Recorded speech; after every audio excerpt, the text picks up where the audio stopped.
एक दो बातों को हमें बड़ा ध्यान से समझना है। और बच्चों को पता नहीं ऐसा क्यों लगता है, मैं काफ़ी टाइम से देखता हूँ बच्चे एक अलग तरीके से पढ़ाई कर रहे होते हैं। देखो, एक होती है इवेंट। इवेंट कहते हैं कि इसको, एक घटना को, ठीक है ना, एक इवेंट होती है। जैसे एग्जाम्पल के लिए किसी शहर में अचानक पता लगा, एक खबर आई कि एक लड़की के साथ गैंग रेप हो गया। एक दुखद घटना है, और समझ अखबार में पढ़ा कि भाई एक लड़की के साथ गैंग रेप हो गया। अब उसको लेकर एजिटेशन चल रहा है। फिर आपने दूसरी खबर देखी, उसमें लिखा एक लड़की को किडनैप कर लिया गया है।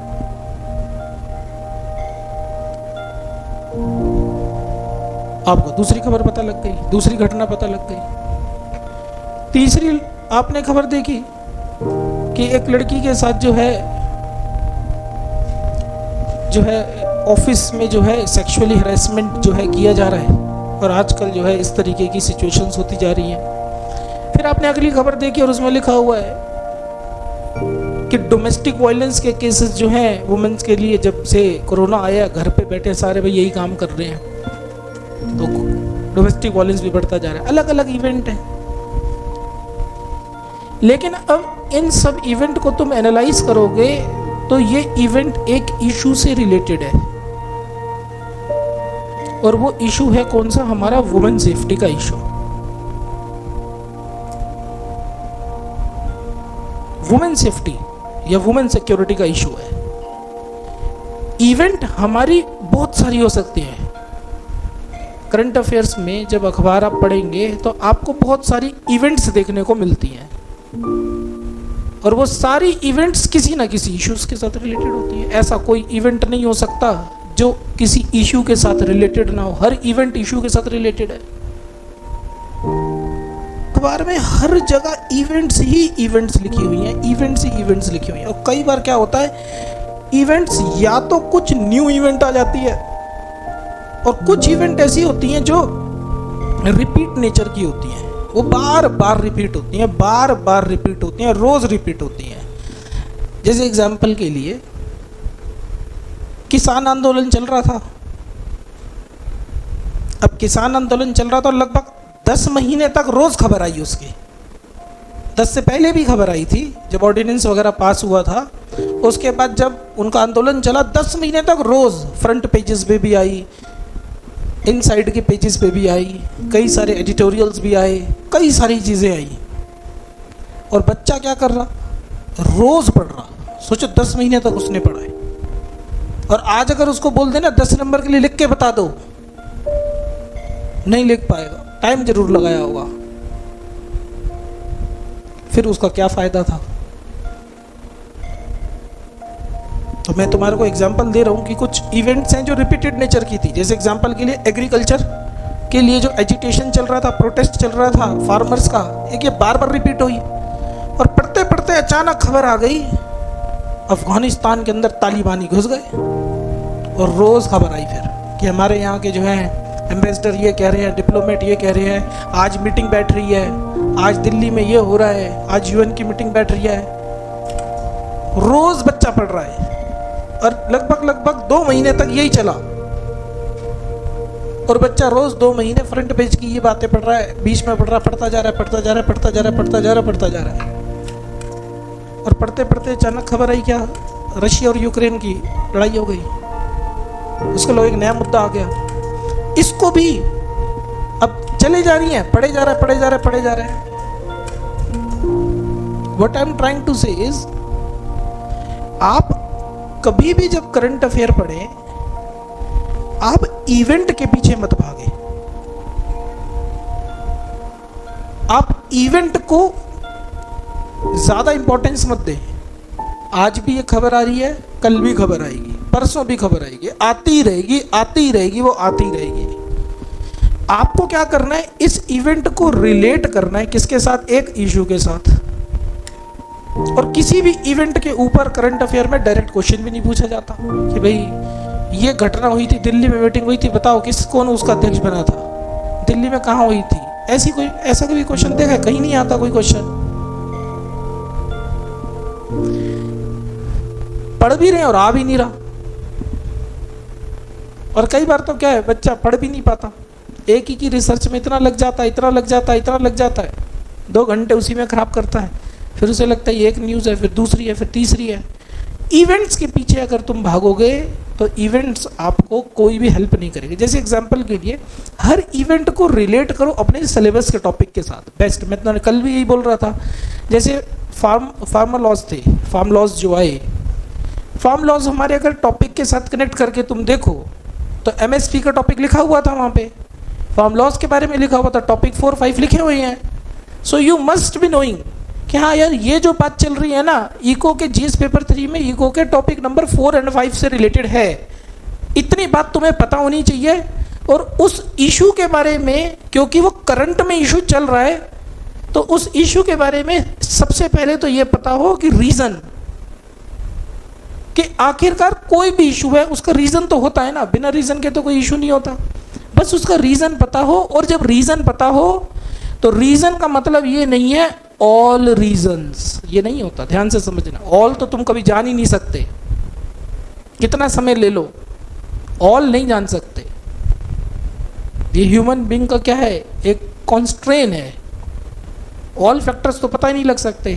जो इसमें पूरी रिसर्च कर रहे हैं उनको भी नहीं पता, कई ऐसी बातें हैं जो गोपनीय है।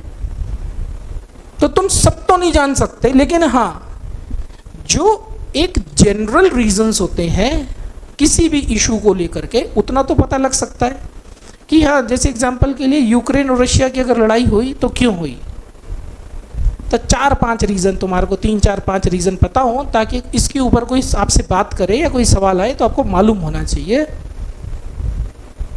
या जैसे फार्म लॉज के ऊपर एजिटेशन चल रहा था तो कोई पूछे ये क्यों हुआ, एटलीस्ट 4-5 बात तुम्हारे को पता होनी चाहिए बस। हर मुद्दे के बारे में जनरल बात तुम्हें पता होनी चाहिए। जनरल स्टडीज के अंदर बच्चा क्या करता है, जनरल बात से तो उसका पेट ही नहीं भरता। वो क्या सोचता है, भाई पूरा जानेंगे उसके बाद बहस करेंगे। पूरा जानने की होड़ में इंसान अपना ही नुकसान कर रहा है, और पूरा कोई जान भी नहीं सकता। तो सबसे पहले आप एक जनरलिस्टिक अप्रोच से पढ़ें। जो करंट अफेयर्स पढ़ रहे हैं आप, उसको एक जनरलिस्टिक अप्रोच से पढ़ें।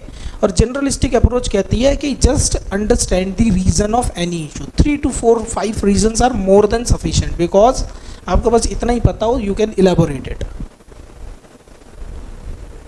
इसको हम रीजन भी बोल सकते हैं और इसको हम कॉजेज भी बोल सकते हैं, कुछ भी बोल सकते हैं कि क्या कॉज है, क्या रीजन है। कारण पता हो, और दूसरी चीज आपको उसका इम्पैक्ट पता हो कि ये जो हो रहा है इसका इम्पैक्ट क्या पड़ता है। यूक्रेन के साथ अगर रशिया की लड़ाई चल रही है तो क्यों चल रही है ये भी पता हो, इस लड़ाई से क्या इम्पैक्ट पड़ेगा, चाहे वो ग्लोबल लेवल का इम्पैक्ट हो या फिर वो इंडिया लेवल का इम्पैक्ट हो, आपको ये बात मालूम होनी चाहिए। और देखो जैसे एग्जाम्पल के लिए इकोनॉमी के अंदर अब कोई भी चीज़ हो, जैसे अभी आज की डेट में क्रिप्टो करेंसी के बारे में काफ़ी सारी बात चल रही थी, बिटकॉइंस के बारे में काफ़ी बात चल रही थी। अब बच्चा पढ़ता है इको में, यूपीएससी ने पूछ लिया इंडियन सोसाइटी में कि बिटकॉइन का इफेक्ट बताओ ग्लोबल और इंडियन सोसाइटी पे क्या पड़ रहा है। तो करंट वाली बात थी कि समझ आती है कि हाँ कोई भी चीज़ होगी, 2021 में उसने पूछ ली। बच्चा तो पढ़ रहा है इको में, वो पूछ रहा है सोसाइटी में, पूछ सकता है क्योंकि वो जनरल स्टडीज का पेपर ले रहा है। तो जब आप इम्पैक्ट देखने की कोशिश करें तो मैं आपको ऐसे बोल सकता हूं कि आप इसके इम्पैक्ट को ऐसे इवेल्युएट कर सकते हैं कि इसका इम्पैक्ट ग्लोबल लेवल पे क्या पड़ रहा है और एक इंडिया लेवल पे क्या पड़ रहा है, और इंडिया के अंदर किसी स्पेसिफिक अगर रीजन के ऊपर पड़ रहा है तो उसके ऊपर क्या पड़ेगा, खत्म। बस एक अप्रोच फॉलो कर रहे हैं हर चीज के लिए। और दूसरी चीज जो ये इम्पैक्ट पड़ेगा, इसका आप सोच के देख सकते हैं सोशल इम्पैक्ट क्या होगा, इकोनॉमिक इम्पैक्ट क्या होगा, पॉलिटिकल इम्पैक्ट क्या होगा, एडमिनिस्ट्रेटिव इम्पैक्ट क्या होगा। ऐसे 2-4 बातें जो है आप इसके हेडिंग सोच सकते हैं। जैसे आज बोले रशिया और यूक्रेन की जो है वॉर चल रही है, इसका इम्पैक्ट क्या होगा। अब क्वेश्चन अगर आ गया तो अब आप इकोनॉमिक इम्पैक्ट सोच सकते हैं कि भाई यहाँ पर फ्यूल महंगा हो रहा है और चीज़ें महंगी हो रही हैं, इन्फ्लेशन बढ़ रहा है, ये सारी चीज़ें क्या हो गई? इम्पैक्ट, इकोनॉमिक इम्पैक्ट आपने सोच लिया। और सोचते सोचते सोशल इम्पैक्ट भी है इसका। सोशल इम्पैक्ट वह ग्लोबल सोशल भी है, क्योंकि वहाँ के जो लोग हैं बेचारे, उनके ऊपर भी फर्क पड़ रहा है, और जो यहाँ के गरीब लोग हैं महंगाई की वजह से उनके ऊपर भी फर्क पड़ रहा है। तो दोनों के ऊपर इसका सोशल इम्पैक्ट है, इसका पॉलिटिकल इम्पैक्ट भी है। हो सकता है कि रशिया और इंडिया, अब इंडिया एक ऐसी सिचुएशन में आ जाएगी, रशिया के बाई चांस अगर वो ज़्यादा करीब ना हो पाए तो उसके साथ रिश्ते खराब होने के डर हैं, और अगर ज़्यादा करीब हुआ तो अमेरिका के साथ रिश्ते खराब होने के डर। तो पॉलिटिकल इम्पैक्ट भी इसका है और एडमिनिस्ट्रेटिव इम्पैक्ट भी है इसका, क्योंकि हमारा एडमिनिस्ट्रेशन क्या करता है, वो अपने एनवायरनमेंट के हिसाब से चलता है, और अगर ग्लोबल एनवायरनमेंट चेंज हो रहा है तो डेफिनेटली बात है हमारा एडमिनिस्ट्रेशन भी चेंज होगा। जो एग्जाम्पल के लिए इकोनॉमिकल, आप ऐसे समझे इस बात को, जस्ट ट्राई टू अंडरस्टैंड। जैसे सपोज करो एडमिनिस्ट्रेशन का काम क्या है? To serve the society, to run the country, भाई यही तो काम है इसका। और अगर एक बात बताओ, देश की एनवायरनमेंट में इकोनॉमी चेंज हो रही है, अगर इन्फ्लेशन चेंज हो रहा है, इन्फ्लेशन बढ़ रहा है, या बीओपी क्राइसिस होने के डर है, और हमारा जो है 5 महीने का रिजर्व गर्म हो गया, पढ़ाया था तुम्हारे को करंट में, तो क्या एडमिनिस्ट्रेशन इसके ऊपर एक्शन नहीं लेगा? लेगा, एडमिनिस्ट्रेटिव इम्पैक्ट। अगर यहाँ पर सोसाइटी की प्रॉब्लम्स हो रही हैं, पॉलिटिकल प्रॉब्लम हो रही है, तो क्या होगा? एडमिनिस्ट्रेशन को भी काम करना पड़ेगा, कॉमन सेंस की बात है। तो एडमिनिस्ट्रेटिव इम्पैक्ट भी हम क्या कर सकते हैं इसके बारे में इजीली सोच सकते हैं। तो आप जब किसी इशू के बारे में पढ़ें तो आप क्या करें, एक तो उसका ये देखें कि इवेंट क्या है, और दूसरी चीज उसके देखें एक ये देखें इशू में रीजन क्या है, और दूसरा देखें कि उसका क्या इम्पैक्ट पड़ सकता है। और तीसरी चीज, कोई भी इशू है, इम्पैक्ट के बाद आप उसका वे फॉरवर्ड समझने की कोशिश करें। वे फॉरवर्ड का मतलब होता है फ्यूचर को थोड़ा सा कॉन्क्लूड करने की कोशिश करें कि भविष्य में अब किस तरीके की परिस्थितियां पैदा हो सकती हैं, या हमें भविष्य में क्या कदम उठाने चाहिए। आज कोई इशू अगर चल रहा है तो हमें क्या कदम उठाने चाहिए अपने फ्यूचर को सिक्योर करने के लिए, अपने इंटरेस्ट को प्रोटेक्ट करने के लिए। उन स्टेप्स के बारे में भी हम थोड़ा सा सोचें।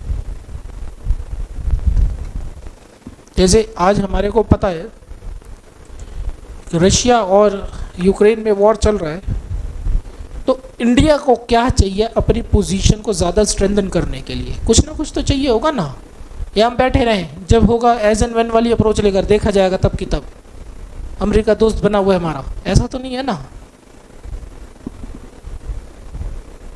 तो हमें क्या करना चाहिए? कोई समस्या है तो भविष्य में भी ये मदद कहाँ करेगी? ये मदद करेगी आपकी कैपेबिलिटी, आपकी जो है एनालिटिकल सोच बढ़ाने में मदद करेगी। फ्यूचर में भी कल को आप आईएएस बनते हैं, कोई इशू आता है तो आपसे पूछा जाएगा बताओ भारत सरकार क्या करे।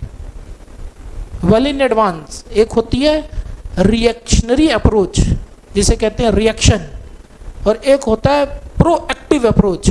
प्रोएक्टिव का मतलब होता है कोई घटना होने से पहले ही हम उसकी तैयारी करके रखें, ताकि जब सिचुएशन आए तो हम उसको अच्छे से डील कर सकें।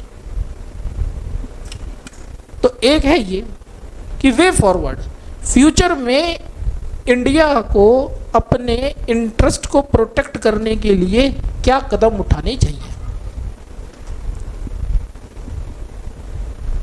और ये ऐसा हो सकता है कि जो भी कदम होंगे, अब सरकार भी उठा सकती है, वो प्रशासन भी उठा सकता है, कुछ भी हो सकते हैं वो कदम। और ये कदम को ये नहीं कह सकता ये कदम ठीक होंगे या गलत होंगे, बिकॉज ये तो टाइम और सिचुएशन ही बताएगी। तो कुछ भी सही नहीं हो सकता और कुछ भी गलत नहीं हो सकता यहाँ पर। भविष्य में कोई भी कह नहीं सकते कि तुम जो है भविष्य में गलत हो जाओगे या भविष्य में ठीक हो जाओगे, ऐसा कुछ भी नहीं है। तो अगर आप किसी अखबार को उठाते हैं, लेट सपोज आपने द हिंदू को उठा लिया, इंडियन एक्सप्रेस उठा लिया, बिजनेस स्टैंडर्ड उठा लिया, या हिंदुस्तान टाइम्स उठा लिया, जो भी आप पढ़ रहे हैं उठा लिया अगर आपने, तो द हिंदू में अगर आप देखेंगे तो गिनती के 8 या 7 या 8 इश्यूज होंगे, बस 7-8 इश्यूज से ज़्यादा नहीं होंगे, मैक्स टू मैक्स 10 होंगे। उन्हीं इश्यूज के ऊपर कई सारी इवेंट्स होंगे, समझने की कोशिश करो। लिमिटेड इश्यूज होंगे, बस 7-8 इशू होंगे। उन्हीं इश्यूज के ऊपर जो है कहीं ना कहीं कुछ ना कुछ क्वेश्चंस जो है वो कहीं ना कहीं इवेंट स्प्रेड हो रखी होंगी। जैसे मैं तुम्हारे को एक एग्जांपल देता हूँ, और LIC रिसेंटली में अभी बात चली कि भाई LIC का IPO आने वाला है। LIC जो है इतने, और लगभग जो है मुझे लगता है कि IPO आने से 20 दिन पहले से शोर मचना शुरू हो गया था। उसके बाद भी भाई ये ओवर सब्सक्राइब्ड हो गया, ऐसा हो गया वैसा। अब बच्चा क्या कर रहा है, रोज़ पढ़ रहा है, खान में से कुछ ना कुछ निकालने की कोशिश कर रहा है। और 25-30 दिन, 1 महीना पढ़ने के बाद अगर बच्चे को बोल देना ये लो बेटा पेपर लिख के दिखाओ जरा, वो क्या बोलेगा? लिख देगा? नहीं लिख सकता।